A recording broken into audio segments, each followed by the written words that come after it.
Assalamualaikum warahmatullahi wabarakatuh. Bismillah, walhamdulillah, wassalatu wassalamu ala rasulillah wa ala alihi wa sahbihi wa mawalah.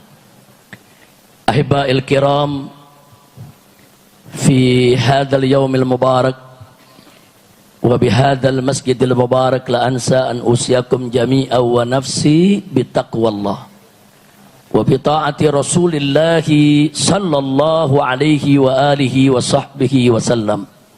Fa nas'alullah subhanahu wa ta'ala ay yahdiyana ila siratihil mustaqim wa yaj'alana minal muttaqin wa yudkhilana jannatahu jannatan na'im bihaqqi sayyidil mursalin walhamdulillahi rabbil alamin. Taqabbalallahu minna wa minkum fataqabbal ya karim.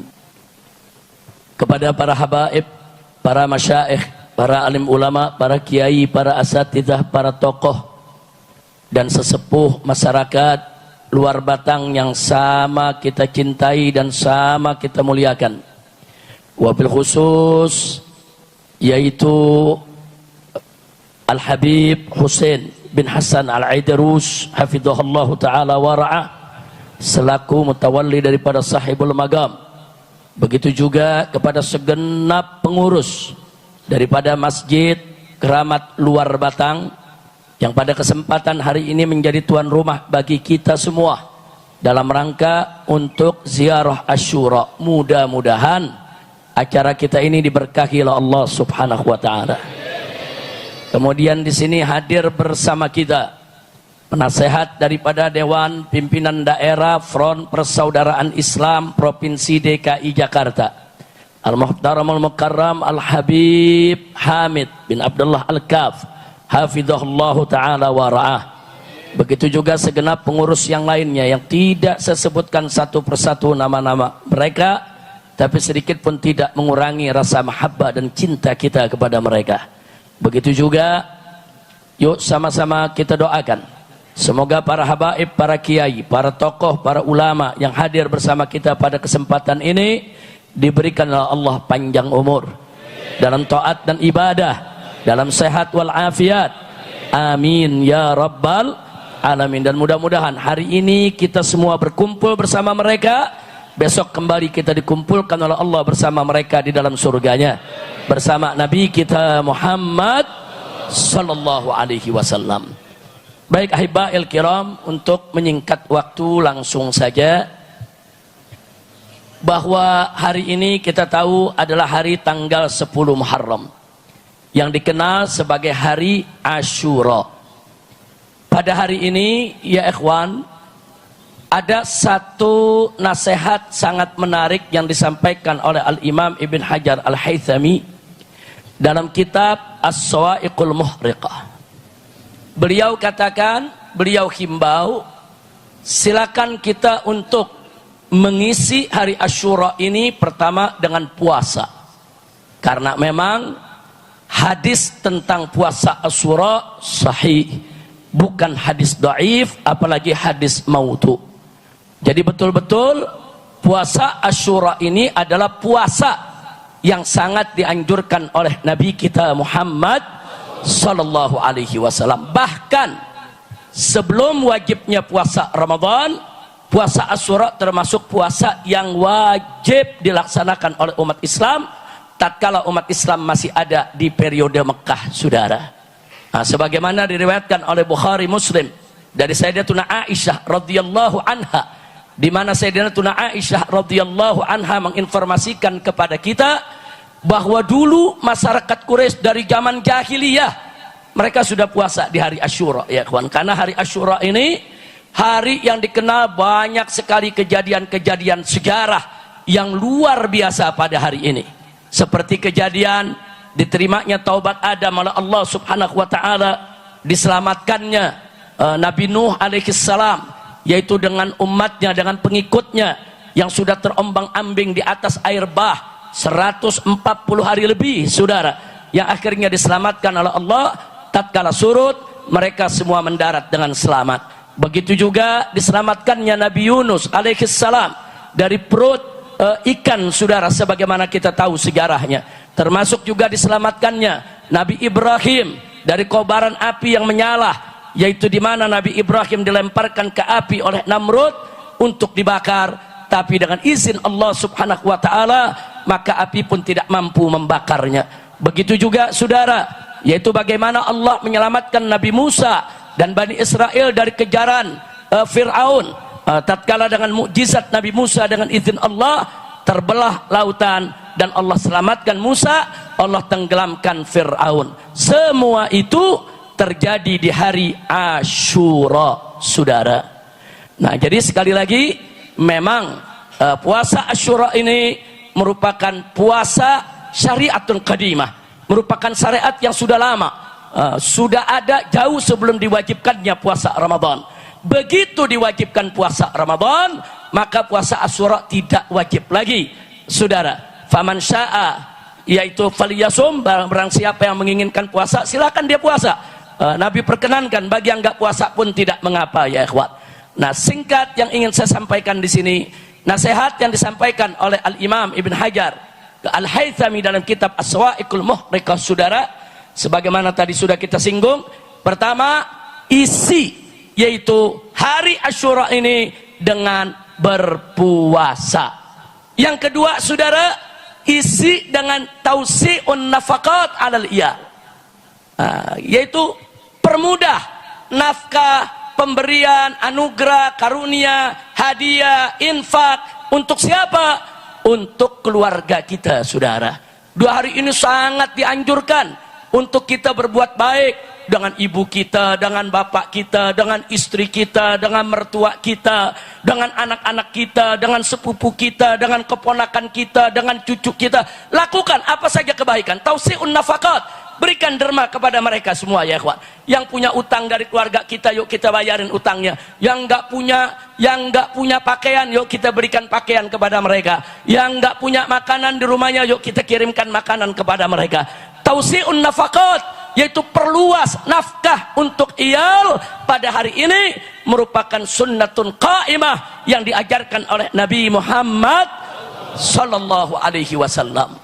Nah, kemudian yang berikutnya, saudara, yang berikutnya nasihat daripada Imam Al-Haythami dalam kesempatan ini, beliau katakan hati-hati, jangan sampai kita memperingati hari Asyura dengan cara-cara kaum rawafid atau kaum nawasib, saudara.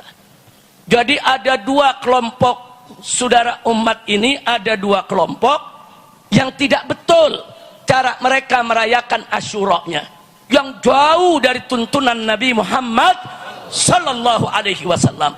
Yang pertama adalah kelompok rawafid, yaitu Syiah Rafidah, saudara, di mana banyak di antara mereka di berbagai negeri pada hari ini merayakan Asyura, saudara, dengan ratapan, dengan histeris, dengan melukai badan, saudara, dengan memukul-mukul diri dengan berbagai macam senjata, bahkan dengan pedang dan senjata, yaitu senjata tajam lainnya, saudara, sampai terluka kepalanya, wajahnya, badannya, saudara. Kenapa mereka lakukan itu? Kata mereka, saudara, untuk napak tilas penderitaan para syuhada Karbala. Saudara, Nabi nggak pernah ajarkan dengan cara-cara sedemikian rupa, saudara. Bukan itu cara Ahlus Sunnah wal Jamaah. Bukan itu cara yang diajarkan oleh Nabi kita Sayyiduna Muhammad sallallahu alaihi wasallam. Yang kelompok kedua, kelompok nawasib, saudara, al-mubghidun, kelompok kaum nawasib yang benci dengan Ahlul Bait. Disebutkan oleh Ibn Hajar Al-Haythami dalam kitab As-Sawa'iqul Muhriqah, bagaimana mereka merayakan hari ini, saudara, dijadikan seperti hari raya, seperti hari Id. Mereka memakai pakaian baru, memakai pakaian bagus, menyediakan makanan-makanan yang enak. Kenapa? Karena mereka senang keluarga Nabi dibantai di padang Karbala, saudara. Jadi yang satu kelompok sedihnya berlebihan, saudara, sehingga merayakan dengan melukai diri. Kelompok yang satu lagi bencinya juga berlebihan, sampai-sampai bersenang-senang di hari dibantainya keluarga Nabi kita Muhammad sallallahu alaihi wasallam. Nah, ini 2 kelompok ini jangan diikuti, saudara. Al-Imam Al-Habib Abdullah bin Alwi Al-Haddad pernah mengatakan, saudara, Dua kelompok ini saudara seperti apa? Ba'ratun maqsumatun nisfain. Seperti apa? Seperti kotoran onta yang dibelah dua, saudara. Jadi mau itu Rafidah, mau itu Nasibah, jangan diikuti. Itu bukan cara kita, bukan cara Ahlus Sunnah wal Jamaah. Terus ada mengatakan, tapi Habib, ini kan hari pembantaian. Kalau hari pembantaian wajar dong kalau kita harus bersedih. Saudara, tidak ada yang larang kita bersedih, tidak ada yang larang kita menangis, saudara. Tapi jangan histeris, jangan meratap, karena ratapan dan histeris itu bukan dari ajaran Nabi kita Muhammad SAW. Ya, Nabi juga meneteskan air mata, bahkan air mata Nabi lebih dulu tumpah sebelum terjadinya Karbala, saudara. Silakan baca kitab Dalailun Nubuwah dari Imam Al-Baihaqi. Begitu juga kitab-kitab hadis lainnya, diceritakan bagaimana Nabi pernah duduk termenung, saudara. Kemudian beliau menangis. Datang seorang sahabat bertanya, ya Rasulullah, ada apa hari ini ya Rasulullah? Kau duduk termenung sendiri kemudian kau menangis. Nabi mengabarkan, Nabi mengabarkan hari ini aku dapat kabar dari malaikat Jibril alaihissalam. Jibril mengabarkan kepadaku bahwa cucuku Husain akan mati terbunuh. Cucuku Husain akan mati terbunuh. Kemudian Jibril bertanya kepada Nabi, maukah kau aku bawakan tanah dari tempat di mana Husain akan terbunuh? Nabi menganggukkan kepala, kemudian dibawakan oleh Jibril, dan Nabi kemudian menangis, saudara. Sebelum kejadian Nabi sudah menangis. Ini apa? Dalilun min dalailun nubuwah, bahwa Nabi memang seorang Nabi. Belum kejadian beliau sudah dikasih tahu apa yang akan terjadi oleh Allah subhanahu wa ta'ala melalui malaikat Jibril alaihis salam. Jadi jangan pikir Nabi nggak tahu, saudara. Tapi apakah setelah Nabi tahu terus ada anjuran dari Nabi untuk menjadikannya sebagai tahun duka? Apa ada anjuran dari Nabi untuk kita melukai diri? Enggak, saudara. Apakah ada Nabi kemudian membatalkan syariat puasa Asyura? Tidak, saudara. Nah, maka itu, saudara, ada mengatakan nggak perlu puasa itu di hari Asyura. Itu perbuatan mengada-ngada. Maksa di hari kesedihan terhadap keluarga Nabi dibantai, kita rayakannya dengan berpuasa. Sesedih apapun kita, setragis apapun peristiwa Karbala, sebrutal apapun yang dilakukan oleh musuh-musuh Allah dan Rasulnya terhadap Ahlul Bait di padang Karbala, sama sekali tidak bisa membatalkan syariat yang sudah ditetapkan oleh Nabi kita Muhammad Sallallahu Alaihi Wasallam. Puasa Asyura sudah ditetapkan oleh Nabi. Ada tasri' minan Nabi alaihi salatu wassalam. Enggak boleh sembarangan kita batalin hanya gara-gara peristiwa tragedi Karbala. Ya, kami sedih, kami peduli, kami prihatin, saudara. Ya, kami sedih dengan peristiwa tersebut. Ya, kami prihatin dengan peristiwa tersebut. Tapi jangan kesedihan kita, keprihatinan kita membuat kita terdorong untuk merubah syariat yang ditetapkan oleh Nabi Muhammad Sallallahu Alaihi Wasallam. Kira-kira jelas tidak? Jadi puasa Asyura memang sudah disyariatkan oleh Allah dan Rasulnya. Alhamdulillah. Nah, baiklah, saudara. Selanjutnya yang ingin saya garis bawahi di sini, saudara, dijelaskan oleh Imam Sakhawi, dijelaskan oleh Sahib Majma'uz Zawaid, saudara, bahwa hadis untuk tausi'ul iyal, saudara, tausi'un nafaqat 'alal iyal, saudara, itu bukan hadis maudhu. Sekarang ini ada mubalik-mubalik di medsos-medsos teriak-teriak bahwa itu hadis maudhu, nggak usah dilaksanakan. Hujah mereka apa? Dia ambil dari pendapat Ibn Taimiyah. Ibn Taimiyah rahimahullah menyandarkan pendapatnya kepada ucapan Imam Ahmad. Karena Imam Ahmad menyebutkan tentang hadis tausi'un nafaqat, beliau katakan dhaifun, hadis dhaif. Dibantah oleh Sahib Majma'uz Zawaid, dibantah oleh Imam Sakhawi dan imam-imam muhaddisin yang lainnya. Mereka mengatakan Ibn Taimiyah salah paham. Yang dimaksud oleh Imam Ahmad adalah hadis yang beliau riwayatkan dhaifun lidzati, dhaif yang beliau riwayatkan, bukan hadis yang lainnya, saudara. Karena bicara tentang tausi'un nafaqat 'alal iyal ada banyak riwayat. saudara, ada riwayat Dailami, ada riwayat Baihaqi, saudara, ada riwayat imam-imam yang lain, bukan Imam Ahmad saja. Maka itu para ahli hadis mengatakan, ya, hadis yang diriwayatkan Imam Ahmad dhaif. Tapi kalau digabung dengan hadis-hadis riwayat yang lainnya, nilai hadisnya meningkat menjadi hasan li ghairi. Saudara, jangankan hadis hasan, hadis dhaif saja saudara, untuk fadailul a'mal boleh kita gunakan. Jangankan hadis hasan, hadis dhaif saja untuk membabil managib, amalan-amalan sunnah seperti membagikan derma kepada keluarga kita, hadis dhaif boleh dipakai saudara, apalagi hadis hasan. Kalau hadis hasan dan hadis sahih bukan boleh lagi, tapi wajib untuk dijadikan dalil dalam syariat, ya ikhwan. Nah, karena itu sekali lagi mereka berhujjah dengan pendapat Ibn Taimiyah yang disandarkan kepada Imam Ahmad, hujjah tersebut rapuh, hujjah tersebut lemah. Jadi yang dimaksud oleh Imam Ahmad dhaif, hadis yang Imam Ahmad riwayatkan dhaifun li dzatihi, saudara. Tapi ada hadis-hadis yang lain yang satu sama lainnya saling menguatkan sebagai sawahid hadis tersebut, maka nilainya menjadi hasan li ghairi. Nah, kira-kira sampai sini jelas tidak? Begitu juga saudara, hadis yang menceritakan tentang aneka ragam kejadian di hari Asyura yang tadi sudah kita sebutkan saudara, yaitu kemenangan Nabi Musa, keselamatan Nabi Nuh, keselamatan Nabi Yunus. Ya, memang ada satu hadis yang dinilai maudhu, tapi riwayat tentang peristiwa tersebut bukan satu hadis itu saja, masih banyak hadis-hadis yang lainnya yang nilainya satu sama lainnya saling menguatkan saudara, sehingga nilainya tidak maudhu. Jadi jangan gara-gara satu maudhu yang lain dianggap maudhu semua saudara, enggak. Itu dikatakan maudhu hadis tentang itu. Ada satu hadis di kitab Firdaus Imam Ad-Dailami yang memang salah satu dia punya sanadnya saudara disepakati sebagai orang yang suka bohong, hadis itu saja saudara. Tapi hadis-hadis yang lain yang riwayatnya mirip, isinya sama, nggak ada yang mengatakan maudhu saudara. Nah, jadi artinya di sini saya menginginkan saudara, para ustadz, para dai, saudara, hati-hati di dalam menilik sebuah hadis saudara. Jangan satu hadis maudhu, tahu-tahu hadis yang lain yang isinya sama dibilang maudhu juga.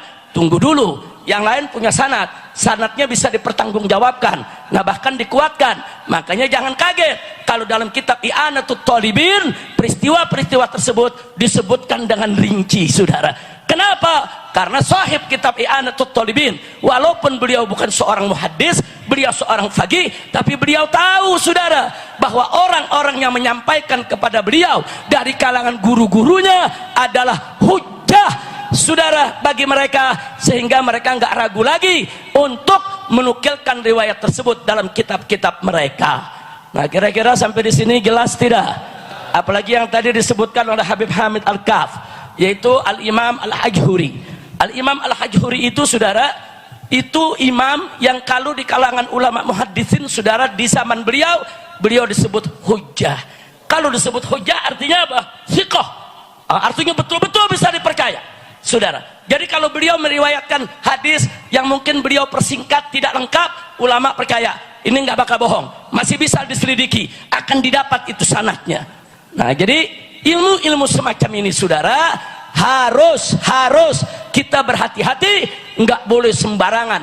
Dikit-dikit saudara membid'ahkan sesuatu, memusyrikan sesuatu dengan alasan ini dalilnya hadisnya dhaif atau maudhu, ternyata setelah diperiksa tidak seperti yang mereka katakan. Nah, ini yang saya mau sampaikan. Mudah-mudahan saudara hal yang berkaitan dengan fadail Asyura ini menjadi tuntas bagi kita semua, amin. Nah, sebagai tambahan, Al-Imam Ibn Uyainah saudara, Ibn Uyainah ini salah satu guru daripada Al-Imam Asy-Syafi'i radhiyallahu ta'ala anhu. Beliau mengatakan apa? Hadis tausi'un nafaqat alal iyal, kalau lagi Asyura permudah urusan orang, bantu keluarga dulu, habis itu bantu tetangga, bantu masyarakat saudara. Yang katanya hadisnya dhaif, tapi ternyata begitu digabung dengan hadis yang lain, ulama muhaddisin mengatakan ini tingkatnya bisa naik menjadi hasan li ghairi. Cuman yang saya mau sampaikan sini, Ibn Uyainah mengatakan apa? 50 tahun aku praktekkan itu. Setiap hari Asyura aku berderma. Bagi kepada keluarga, bagi kepada tetangga. 50 tahun aku praktekkan, aku dapatkan keberkahannya seperti yang Nabi sabdakan. Masya Allah, saudara. Nah, jadi Imam Ibn Uyainah ini mengatakan bukan sekedar yaitu menyampaikan hadis, bukan sekedar mengajarkan hadis, tapi beliau praktekkan, beliau perhatikan. Setiap hari Asyura beliau berderma, tahu-tahu Allah ganti dengan berlipat. Hari Asyura lagi beliau berderma, tahu-tahu kesulitannya dimudahkan oleh Allah. Hari Asyura berikutnya lagi beliau berderma, tahu-tahu kesulitan apapun Allah mudahkan yang ada di dirinya, saudara. 50 tahun kata beliau mujarrabat. Selama 50 tahun aku coba, setiap tahun aku coba, setiap tahun itu pula aku dapatkan yaitu daripada mujarabnya. Alhamdulillah. Nah karena itu jangan ragu-ragu. Untuk hari Asyura ini yuk kita puasa. Yang pertama, yang kedua kita berderma. Khususnya pertama kepada keluarga dulu dan juga kepada orang lain. Berderma, insya Allah Allah akan gantikan dengan kebahagiaan yang berlipat ganda.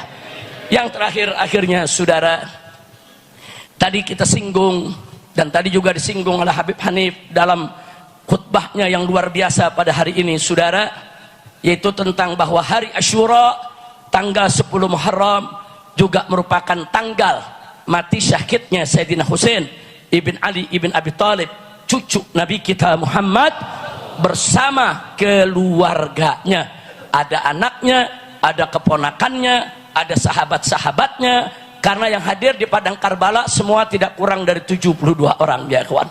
Sebagian besar dari mereka khususnya laki-laki dewasa hampir semua dibunuh di padang Karbala, termasuk Sayyidina Husain ibn Ali ibn Abi Thalib. Kejadiannya tanggal 10 Muharram di hari Jumat. Pergi kita hari ini hari Jumat, tanggal 10 Muharram hari Asyura hari Jumat saudara. Di tahun ke-61 Hijriah tatkala usia beliau 56 tahun. Jadi ini yang terjadi. Nah di sini yang ingin saya garis bawahi di sini, kenapa peristiwa tersebut bisa terjadi ya kawan? Ada apa? Supaya kita jangan menyalahpahami sejarah saudara. Makanya kenapa tadi saya katakan Al-Husain saudara, sebagai pahlawan Karbala, beliau adalah mujahid, beliau adalah syahid. Beliau mujahid yang mati syahid di jalan Allah subhanahu wa ta'ala. Kenapa beliau lakukan itu? Satu, beliau sedang mengajarkan umat datuknya Sayyiduna Muhammad sallallahu alaihi wasallam bagaimana saudara cara menegakkan amar ma'ruf nahi munkar walaupun harus mati bersimbah darah. Yang kedua, beliau sedang mengajarkan kepada umat datuknya Sayyiduna Muhammad sallallahu alaihi wasallam bagaimana cara menyikapi seorang penguasa yang zalim. Ketika itu saudara yang berkuasa adalah Yazid. Saudara menurut Imam Ahmad ibn Hanbal termasuk orang yang boleh dilaknat ya ikhwan. Walaupun ada sebagian ulama melarang melaknat, tapi Imam Ahmad yang dikenal saudara orangnya lembut, santun, nggak gampang untuk melaknat orang. Tapi untuk Yazid, Imam Ahmad termasuk yang melaknatnya ya ikhwan. Kenapa? Ya, Yazid sebagai penguasa yang zalim, dia paksa Sayyidina Husain untuk memberikan baiat, untuk mengakui kepemimpinannya, untuk ikut dalam kepemimpinannya. Enggak, Sayyidina Husain tidak jual dukungan saudara.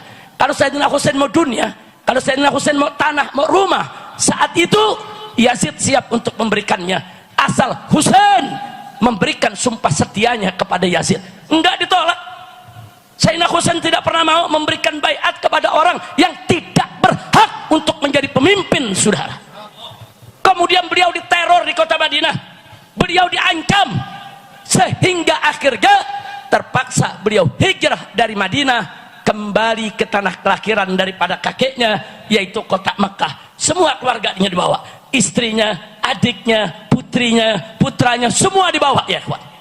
Nah jadi ini ketegaran, nggak mau beliau berikan sumpah setia kepada pemimpin yang zalim saudara. Oh nggak bisa melawan di Madinah, minggir ke Mekah saudara. Enggak, beliau nggak mau tunduk. Berbagai utusan dikirim ke Sayyidina Husain, ditawarkan berbagai macam tawaran untuk mengakui Yazid sebagai khalifah. Husain menolak saudara terang-terangan, dan Sayyidina Husain radhiyallahu anhu tidak pernah mau memberikan baiatnya. Kemudian beliau tinggal di Mekah. Ternyata di Mekah juga mulai diteror, mulai diintimidasi, saudara. Kemudian beliau mencoba mencari di mana kira-kira tempat yang aman buat anaknya, buat cucunya, buat putrinya, buat istrinya, saudara. Dari kejaran penguasa yang zalim, saudara. Akhirnya beliau dapatkan tempat itu adalah di Irak. Karena beliau mendapatkan berita, kabar, surat dari penduduk Irak. Ya Husain, ya Ahlul Bait Nabi, ayo tinggal bersama kami di sini agar engkau tidak diintimidasi, tidak diteror, tidak dibunuh oleh orang-orang zalim ini. Nah, kemudian Sayyidina Husain, saudara, dengan husnudzon kepada orang-orang yang menyuratinya, berangkat ke Irak dengan keluarganya semua dibawa agar keluarganya tidak ditangkap, tidak disiksa, keluarganya tidak diteror, tidak diintimidasi.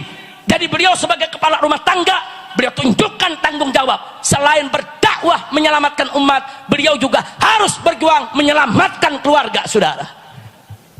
Tapi siapa yang sangka sebelum masuk, saudara, ke ibu kota daripada Irak ketika itu, beliau dikepung oleh ribuan tentara yang dikirim, saudara, oleh Yazid melalui Ibnu Ziyad.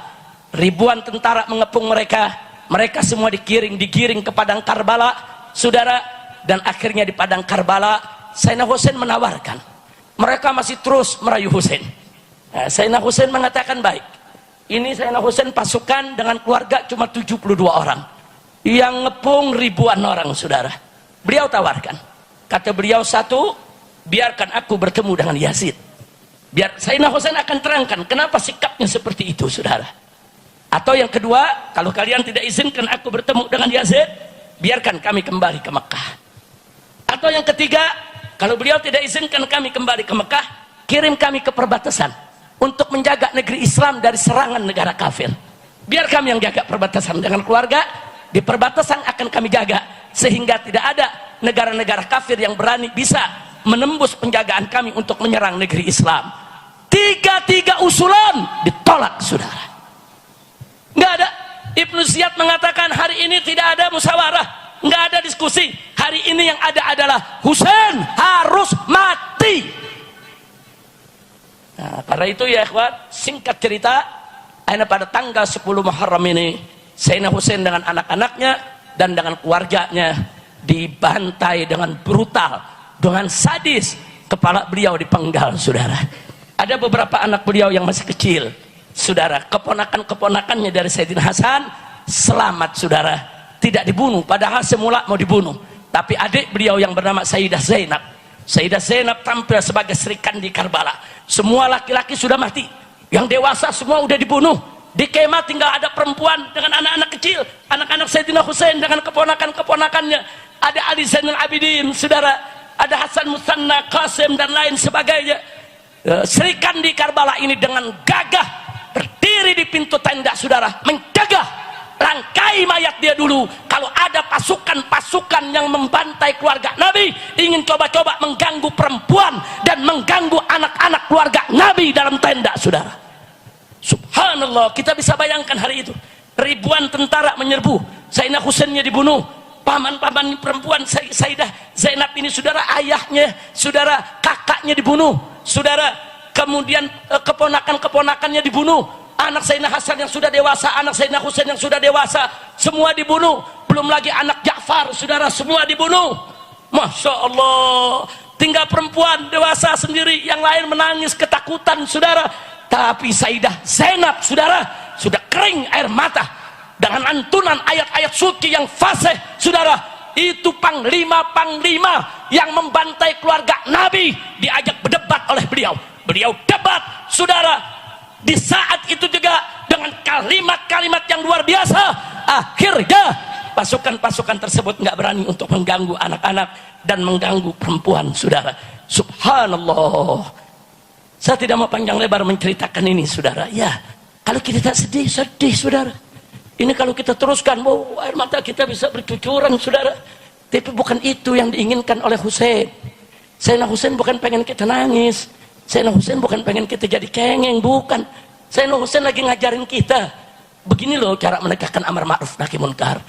Begini loh cara menghadapi penguasa yang zalim.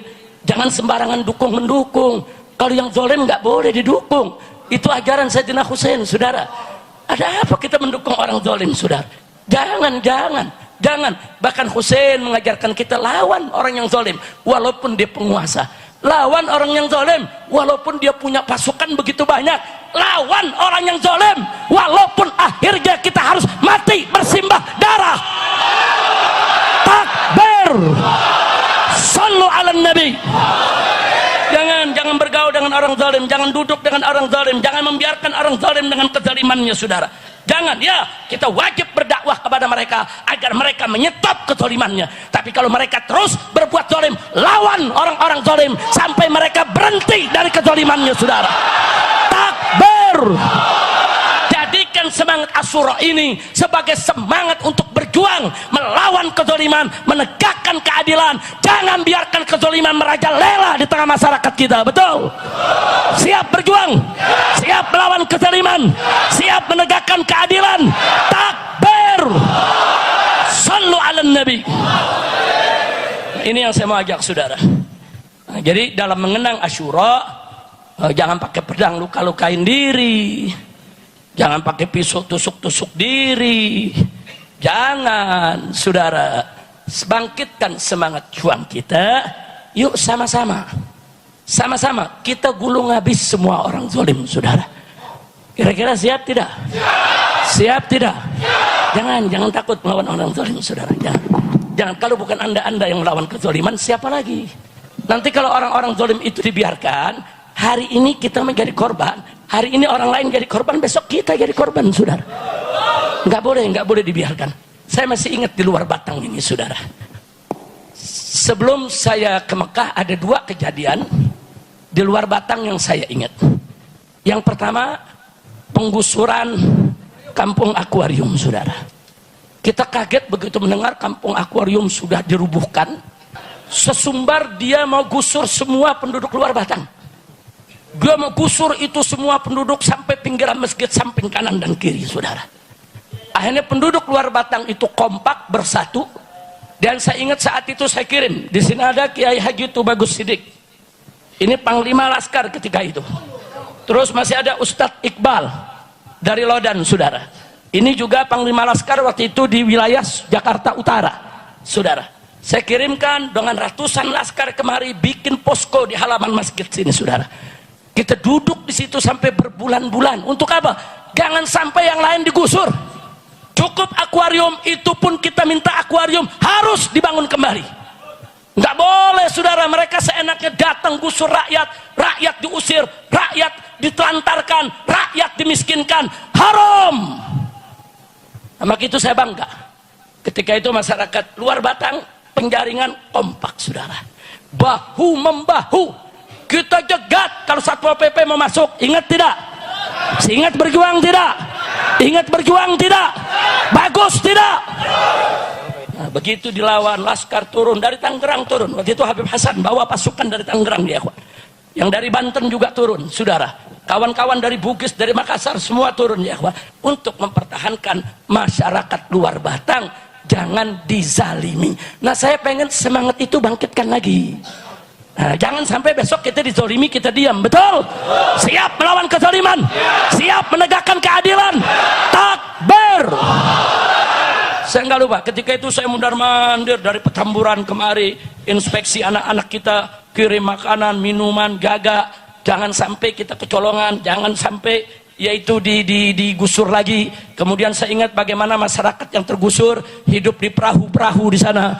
Perahu dipakein tenda, saudara. Kita kirim makanan setiap hari sekian ribu bungkus, saudara.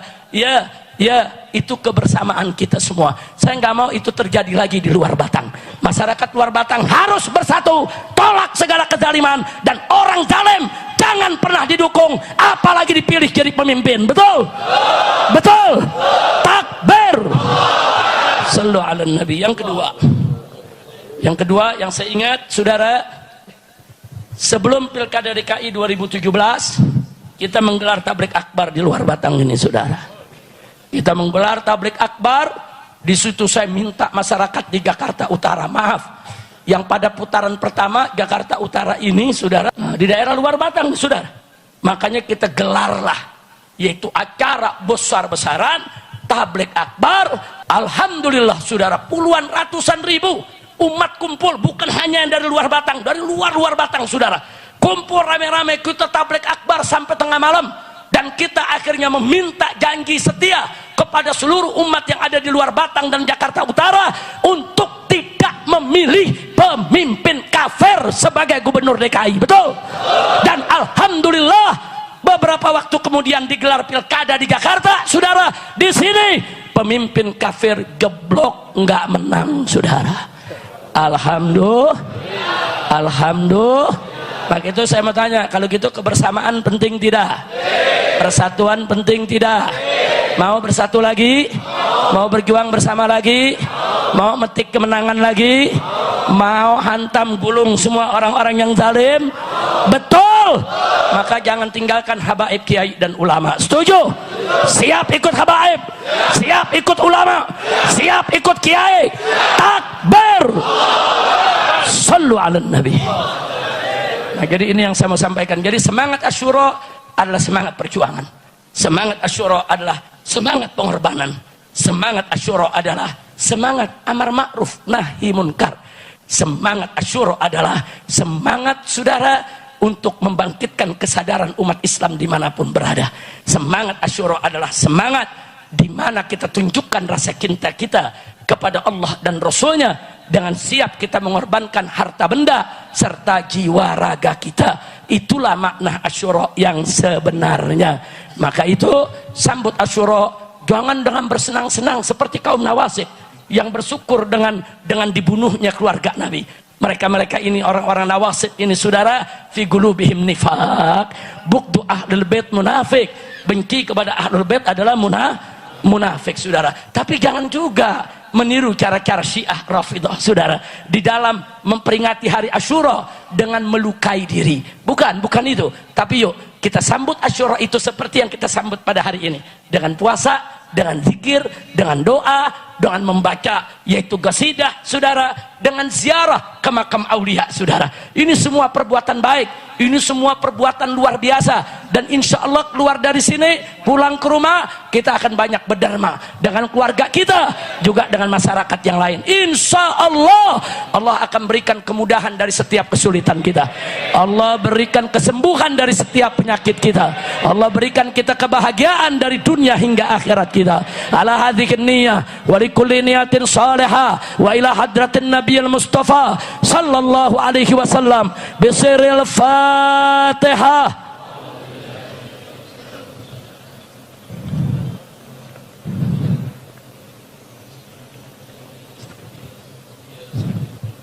Sallu ala nabi. Nah, baik ya ikhwan, itu diantara yang ingin saya mau sampaikan. Tapi sebelum saya tutup, saya minta waspada.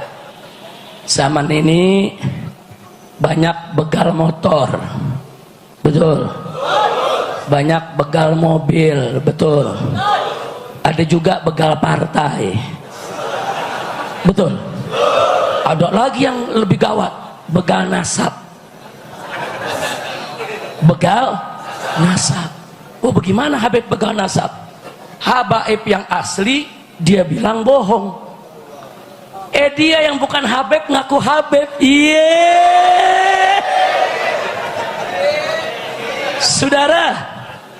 Saudara paham nggak? Yang Habib asli dibilang bukan Habib. Dia yang bukan Habib ngaku Habib. Pala lu bomenyan. Di Timur Tengah kemarin saya kedatangan satu Habib, Dr. Hashim Al-Aidarus, di Petamburan. Saya tanya, Habib Alwi juga ikut nanya nih, kita ngobrol. Saya tanya, Habib, di Yaman ada gak yang nolak nasabnya Pak Alwi? Dijawab oleh beliau, ada. Terus bagaimana? Ya tapi rapuh, mereka nggak punya dalil. Kita mau bicara Imam Ahmad Muhajir, kuburnya ada. Mau cerita Imam Ubaidillah, kuburnya ada, nisannya ada, semuanya ada. Jadi rapuh. Terus dia balik bertanya, katanya di Indonesia begitu juga, ada nolak nasab Pak Alwi. Kita bilang sama dia, ada, cuman beda, Beb.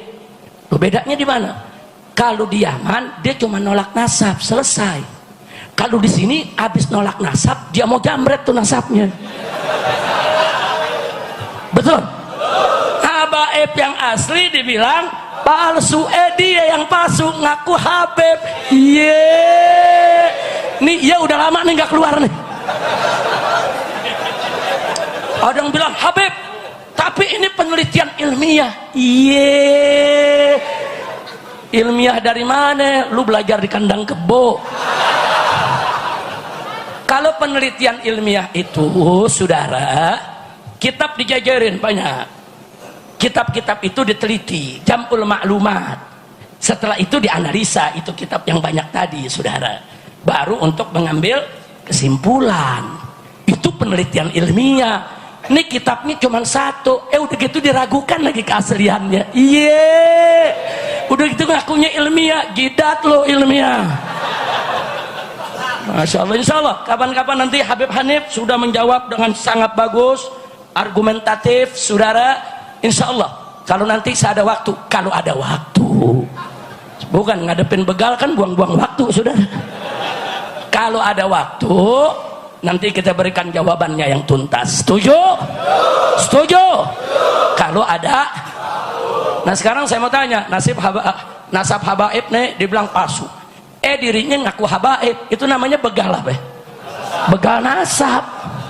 Ayo gawadan mana? Ada begal motor, ada begal mobil, ada begal partai. Ada begal partai? Ada. Tahu? Jangan disebut. Sama-sama tahu. Urusannya disebut, gue masukin lagi ntar. Emang politik lagi panas politik ya. Habib Rizik ngomong politik jeblosin lagi. Tunggu dulu, emang lu pikir gue capung mentangkap? Tapi jujur, ada begal motor? Jawab yang gambak, ada begal motor? Ada begal mobil? Ada begal partai? Ada begal nasab? Ada begal nasab? Nah, saya punya amanat begal nasab jangan diundang saudara ke tempat-tempat kita. Ini hanya menyebarluaskan fitnah dan mengadu domba antara habaib dengan kiai, bahkan mecah belah umat Islam. Setuju? Setuju? Masih banyak habaib yang lurus, masih banyak kiai-kiai yang lurus, masih banyak ustadz-ustadz yang lurus yang ingin mempersatukan umat, bukan memecah belah antara habaib dengan kiai. Betul? Betul? Saya mau tanya, mau dipecah belah habaib dengan kiai? Mau dipecah belah umat Islam? Siap bersatu? Siap bersatu? Takbir! Terus dia ngomong, ya pokoknya kalau gitu saya nggak ngakuin itu Habib, masa bodo amat. Emang gue pikirin, lo mau ngakuin nggak ngakuin, emang gue minta pengakuan dari lo? Bukan ngomong kayak habaib pada ngemis minta pengakuan. Emang ada saya datang keluar Batang, saudara akuin ya, saya Habib nih, saya Habib. Habib nih, Habib. Emang ada ngaku-ngaku begitu? Emang Habib Hamid tadi kerama begitu? Gue Habib nih, gue Habib. Ada begitu? Ada. Itu begal-begal nasab kasih tahu, lo mau ngakuin, lo nggak mau ngakuin masa bodoh. Lo ngakuin gue nggak terima. Mau ngapain kita terima pengakuan saudara yang suka ngadu domba umat? Betul? Betul? Betul? Nah, ada yang jawab, Habib, kenapa nggak dijawab ilmiah? Ya, kalau dia ilmiah kita jawab ilmiah. Kan kita bilang begal. Begal jangan dijawab ilmiah, disontok saudara. Habib Kiai mau diadu domba. Tuh belajarnya sama Belanda tuh begitu. Politik divide et impera, betul? Maka saya mau tanya nih sebelum saya tutup semua, mau diadu domba tidak? Mau dipecah belah tidak? Siap ikut habaib? Siap ikut kiai? Siap ikut ulama? Siap bersatu? Takbir! Takbir! Ini ada jawara-jawara nih. Lu jangan sendirian, siap-siapnya. Jawara-jawara saya mau tanya, siap ikut habaib? Siap ikut ulama? Siap ikut kiai? Siap jaga negara? Takbir! Sallu ala Nabi. Ya sudah, udah cukup. Lu mentang-mentang baru gigit 3, wah ini seru nih. Cukup. Lagi puasa, urusannya batal dah. Jelas ya? Jadi kesimpulannya begal nasab bahaya tidak? Bahaya. Orang kalau mau kritik, kritik aja, terus jangan ngaku udah ngeritik itu palsu, kalau kita bener. Nggak ada tuh di dunia yang begitu, nggak ada, cuman di Indonesia aja. Kata dokter Hasyim Al-Aidrus, nggak ada yang begitu. Jadi indak ini asyad, dia bilang. Di negeri ente nih lebih parah lagi. Udah nolak ngaku-ngaku. Kalau ada yang begitu jawab aja ayo rame-rame. Nah, dia lagi ceramah, ente rame-rame bubar tuh pengajian. Berani gak? Berani gak? Begitu ada yang ceramah, saudara-saudara, Habib Ba'alwi itu diragukan. Rame-rame yang kompak iyanya. Saudara-saudara, Habib Indonesia itu palsu. Mereka itu nggak asli. Bubar ngaji. Repot-repot amat bubarin pengajian ngawur, betul? Nah udah, pokoknya semua kita saling jaga persaudaraan kita, betul? Nah karena PR kita ke depan nih berat. Kita ke depan wajib milih pemimpin yang baik, dan kita harus punya pemimpin yang baik. Tidak boleh yang tidak baik kita pilih lagi. Setuju tidak? Pokoknya kalau ada tokoh partai siapapun yang selama ini bikin susah umat, tenggelamkan ya kawan. Lengserkan dan longsorkan, lawan kezaliman, tegakkan keadilan. Ayo umat Islam sama-sama kita rebut kemenangan. Setuju? Takbir, sallu ala nabi. Nah itu yang mau saya sampaikan. Mengingat yang disampaikan oleh Habib Hamid tadi, saya pikir yang disampaikan oleh Habib Hamid bukan pengumuman. Beliau tadi sudah deklarasi, insya Allah setiap Asyura kita rayakan seperti ini. Setuju tidak? Artinya bukan rayakan ya, kita peringati. Peringati dengan apa? Dengan puasa, dengan sedekah, dengan zikir setiap Asyura. Setuju tidak? Setuju tidak? Sebab kalau kita nggak buat begini, saudara, lama-lama di Indonesia orang kalau bicara Asyura dituduh Syiah, Habib. Orang bicara Asyura itu Syiah tuh. Bicara Asyura itu Syiah tuh. Pala lu bomengan. Kalau Syiah ngerayain Asyuranya luka-lukain diri. Saudara kita enggak. Kita sesuai dengan jalan Ahlus Sunnah wal Jamaah. Emang Syiah doang yang cinta Ahlul Bait? Dikit-dikit bilang kalau cinta Ahlul Bait, oh itu Syiah tuh. Enak betul. Ahlus Sunnah jauh lebih hebat cintanya kepada Ahlul Bait dibandingkan di luar Ahlus Sunnah. Betul? Saya mau tanya semua umat Islam yang ada di sini sebagai Ahlus Sunnah wal Jamaah, cinta tidak kepada keluarga Nabi? Cinta tidak kepada keluarga Nabi? Cinta tidak kepada Ahlul Bait? Takbir. Maka itu deklarasi yang dideklarasikan tadi oleh Habib Hamid. Setuju? Setuju? Jadi beliau sudah mendeklarasikan, saya mendukung sepenuhnya, umat di sini semua juga mendukung. Insya Allah. Setuju? Setiap Asyura kita adakan seperti ini. Kita ziarah, zikir, doa. Setuju? Ada tausiah. Setuju? Takbir. Sallu ala nabi. Udah diterima Habib. Jadi kalau nanti yang nanya, siapa tuh yang ngadainnya? Habib Hamid Al-Kaf. Ya bukan. Jadi kalau saya ceramah begitu, siapa penanggung jawabnya? Habib Hamid Al-Kaf. Jadi kalau nanti ada polisi datang, Habib Rizik, Pak, panitianya. Jangan saya melulu dong Pak. Dikit-dikit Habib Rizik melulu. Sekali-sekali Daeng Mansur kayak. Mana Daeng Mansur? Mana orangnya, di mana dia tuh Daeng Mansur? Lu jangan ngumpet dong Daeng Mansur. Ini kan panitia pengurus masjid. Kira-kira insya Allah ya, saya perkenalkan, ini Habib Husain bin Hasan Al-Aidrus. Ini tahun 90 awal dulu saya pernah ngajar di sini, ibadallah. Waktu saya pulang dari Saudi, saya mengajar di sini dari tahun 90 sampai tahun 2000, 10 tahun. Jadi wajah-wajah pengurus lama nih saya nggak lupa ini. Saudara, sekarang udah pada ubanan semua. Dulu remaja masjid. Nah, sekarang udah pada ubanan semua ya, ikhwan. Alhamdulillah panjang umur. Nah, dulu yang jemput saya di depan tuh kalau saya datang pakai taksi, pakai motor, ya Habib Husain bin Hasan sama almarhum Habib Muhammad. Nah, ada Habib Muhammad, Habib Ali, Muhammad Ali terus. Iya, saudara. Dan kita ngajar di sini dari maghrib sampai isya. Bahkan setiap malam Isra Mi'raj dulu kita gelar tablik akbar besar-besaran di halaman masjid. Jadi di sini nih luar biasa, saudara. Pernah ada kejadian suatu ketika Saya mau ngajar maghrib, dari depan saya udah masuk nih. Begitu masuk di depan saya lihat ada layar tancap di halaman masjid. Ini kita guru baru nih saudara. Masuk lihat ada layar tancap, apa-apaan nih. Ngajar buka kitab. Saya nggak singgung dulu layar tancap, ngajar berjamaah. Habis selesai ngajar tanya jawab, saya tanya, tuh layar tancap buat apaan? Mau ada film Habib? Filmnya film apa aja? Filmnya film macam-macam. Saudara, ada bidadari Ancol atau apa, nggak paham. Kita nggak salah. Iya, tuh acara siapa? Acara RT RW apa bagaimana? Ya udah, sekarang saya mau tanya jamaah, berani gak rubuhin tuh layar tancap? Berani. Keluar masjid kita rubuhin rame-rame. Alhamdulillah, bubar itu acara saudara. Ya bukan mau bikin layar tancap boleh, filmnya film Islam, Ar-Risalah, atau film Umar Mukhtar, atau film-film keagamaan kan bagus. Filmnya ya saudara, si manis dari jembatan Ancol. Kacau tidak? Kacau tidak? Nah itu nggak boleh terjadi lagi di halaman masjid luar Batang. Setuju pengurus? Tolong amanat saya dijaga. Lingkungan daripada Masjid Keramat Luar Batang ini tidak boleh dikotori oleh siapapun. Saya amanatkan kepada pengurus masjid, pengurus magom, karena saya termasuk 10 tahun ngajar di sini. Saya nggak mau masjid ini dikotori oleh siapapun. Setuju tidak? Setuju tidak? Nah kenapa setelah 10 tahun saya nggak ngajar? Karena tahun 2000 saya sudah mulai sibuk ngurus FPI. Nah, itu awal-awal FPI saya mesti lantik sana lantik sini.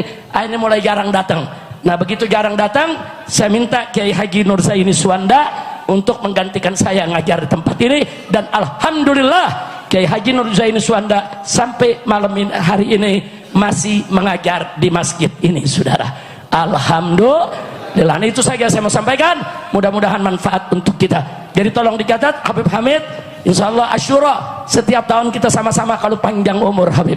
Ya kalau kami nggak panjang umur, tolong diselipin doa saat Asyura ya kawan. Untuk kami-kami yang tidak panjang umur, mudah-mudahan semua yang hadir sini panjang umur dalam taat ibadah sehat walafiat. Itu saja, kita persilakan kepada Habib Hamid Al-Kaf untuk memimpin doa penutup buat kita semua. Sallu ala Nabi.